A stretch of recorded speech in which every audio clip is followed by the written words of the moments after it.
यहाँ बोर्ड परीक्षाओं को ध्यान में रखते हुए सभी विद्यार्थियों के लिए अधिक से अधिक नंबर स्कोर करने के लिए यहाँ नया वीडियो जारी किया गया है। तो इसके पहले हमने एडजेक्टिव पढ़ाया था, उस एडजेक्टिव से संबंधित यहाँ पे जितने शब्द हैं उन शब्दों का हम थोड़ा बहुत इस्तेमाल यहाँ बता रहे हैं जो अधिकतर बोर्ड परीक्षाओं में आते हैं। उस आधार पे यहाँ पे हम मच और मेनी दो शब्दों का प्रयोग कर रहे हैं। मच का प्रयोग जैसा कि इसके पहले बताया गया है कि मच का अर्थ है अधिक से और उसका मतलब है कि मात्रा से संबंधित है, और जबकि मेनी का अर्थ होता है कई और मेनी का मतलब है संख्या से संबंधित है। तो मच और मेनी, मच मात्रा से है और मेनी का जो प्रयोग है वो संख्या से है। तो यहाँ पे राणा प्रताप वाज मच करेज, तो यहाँ मच लिखा जाएगा MUCH, मच करेज। और सी डज नॉट मच, यहाँ पे भी हो जाएगा मच। मच टाइम है, much time to read magazine, यानी Rana Pratap was much courage in the battle. Rana Pratap अधिक साहसी से थे, इन द बैटल माने युद्ध में। यहाँ पे she does not much time to read magazine, उसके पास इतना अधिक समय नहीं होता टू रीड मैगजीन, मैगजीन पढ़ने का। अब यहाँ पे देखिए स्टूडेंट्स लिखा है, स्टूडेंट्स जो नंबर को दर्शाता है, इसलिए मेनी स्टूडेंट्स होगा यहाँ, इसलिए मेनी शब्द यहाँ लिखेंगे, मेनी स्टूडेंट। तो यहाँ मेनी आप लिखेंगे। We should not vast, we should not waste या वास्ट, मच टाइम हो जाएगा यहाँ पर इस तरह से मच आप लिखेंगे, much time MUCH, much time in reading novels, यानी हमें समय बर्बाद नहीं करना चाहिए। इन रीडिंग नावेल्स, उपन्यास को पढ़ने में समय बर्बाद नहीं करना चाहिए। देयर आर मेनी डिफ़िकल्टी, यहाँ वर्ड संबंधित है तो यहाँ मेनी शब्द हो जाएगा, मेनी शब्द है और इसलिए मेनी शब्द यहाँ लिखा जाएगा। इसके बाद है यहाँ पे भी villages are affected by flood, जो गांव है वो किससे प्रभावित थे, बाढ़ से प्रभावित थे। तो विलेज का भी मात्रा तो होता नहीं है, यहाँ भी विलेज का मतलब संख्या है, विलेज को हम गिन सकते हैं, इसलिए यहाँ पर मेनी शब्द का प्रयोग होगा। और इसी तरह से यहाँ पर प्लीज्ड, प्लीज्ड क्यों गिना नहीं जा सकता, प्लीज्ड तो आप कोई काउंटिंग करने वाली चीज़ है नहीं, ये मात्रा से संबंधित है, अधिक या कम से है, इसलिए यहाँ पर मच का प्रयोग हो जाएगा MUCH। और देयर आर बॉयज है, अब बॉयज संख्या से संबंधित है, जैसा कि आप जानते हैं बॉयज को आप गिन सकते हैं, तो यहाँ देयर आर मेनी बॉयज हो जाएगा। तो यहाँ गिना जा सकता है, जो काउंटेबल नाउन है यहाँ मेनी हो जाएगा। उसी तरह से लेकिन how much money do you need two by a book, कितना धन चाहिए, कितने धन की तुम्हें आवश्यकता है, पड़ती है टू बाई ए बुक, एक पुस्तक खरीदने में। तो यहाँ हाउ मच मनी लिखिए, यहाँ पे मच हो जाएगा। ही did not make many mistakes, कई गलतियाँ इन द एस्से, यानी गलती हो रही है तो ये संख्या में हो रही है, मेनी लिखा जाएगा, ये संख्या से संबंधित है।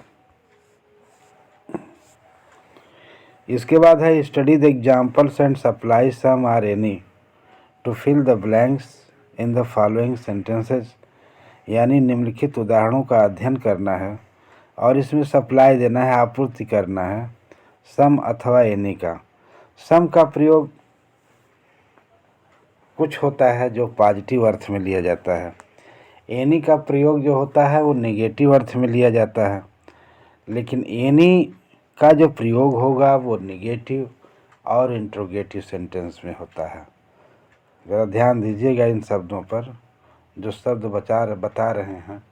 सम का प्रयोग पॉजिटिव अर्थ में लिया जाता है, जो इसके पहले हम बता चुके हैं। सम का मतलब पॉजिटिव, सकारात्मक। एनी का मतलब होता है कोई, जिसका मतलब होता है नकारात्मक। अर्थात हम या तो नकारात्मक वाक्यों में इसका प्रयोग करते हैं अथवा हम इसका प्रयोग इंट्रोगेटिव सेंटेंस में करते हैं। अब तो हम समझ रहे हैं, समझ में आ गया होगा कि जो सम का प्रयोग है वो पॉजिटिव अर्थ में लिया जाता है और एनी का जो प्रयोग होता है वो निगेटिव में और इंट्रोगेटिव में लिया जाता है। तो आप सेंटेंस को देखिए ध्यान से और अपने आधार पर आप चाहें तो लगा सकते हैं। तो यहाँ पे लिखें, देखा जाएगा तो देयर वाज सम टी हो जाएगा।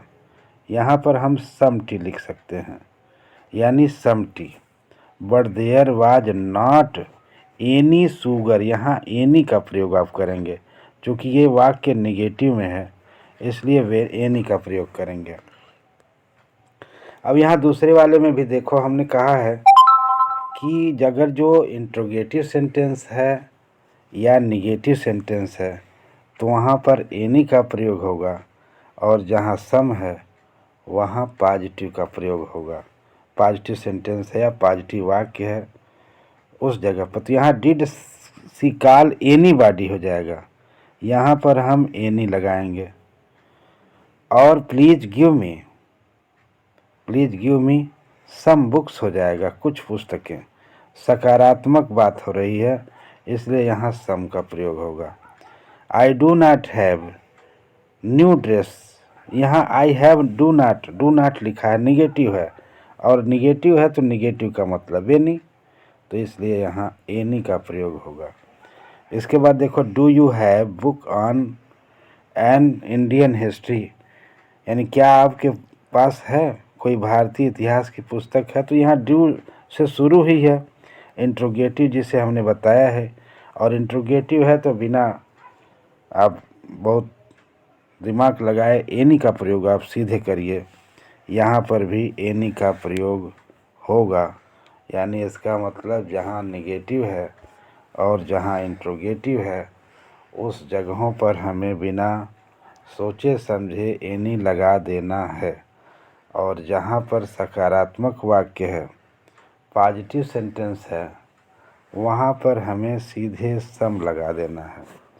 तो जैसे हमने कहा आई आस्क्ड हिम, मैंने क्या कहा, आई आस्क्ड हिम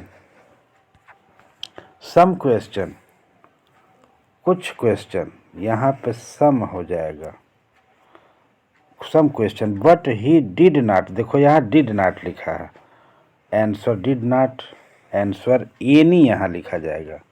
यहाँ पर आप चाहें तो एनी लिखें। और इसके बाद देखो, is there salt in soup, क्या नमक है, इन सूप में नमक है। तो चूँकि इंट्रोगेटिव से शुरू है तो इसलिए यहाँ एनी लगाना बिल्कुल आवश्यक है, एनी आप लगा सकते हैं।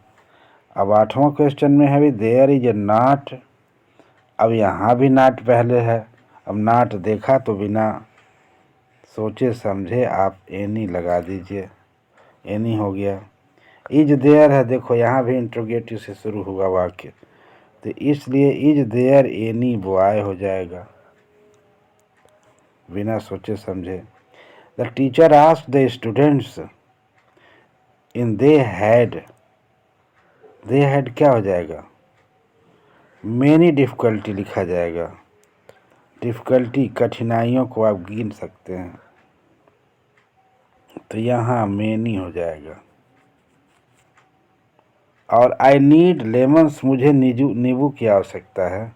हैव यू एनी, क्या तुम्हारे पास कोई है, तो यहाँ एनी आपको लगाना है क्योंकि ये इंट्रोगेटिव सेंटेंस है। यहाँ 12 क्वेश्चन में है people escaped in hurt in the accident, तो यहाँ पर पीपुल है, पीपुल संख्या को यानी पॉजिटिव को दिखा रहा है, तो यहाँ सम पीपुल लिखा जाएगा, यानी पॉजिटिव है। Some people escaped unhurt in the accident. तो यहाँ पे सम पीपुल है, संख्या हो गया, पॉजिटिव वाक्यों में है, यहाँ सम कर दीजिए। थैंक यू, धन्यवाद। बेट चैनल को देखने के पश्चात इस चैनल को सब्सक्राइब करें, लाइक करें, शेयर करें, सब कुछ करें।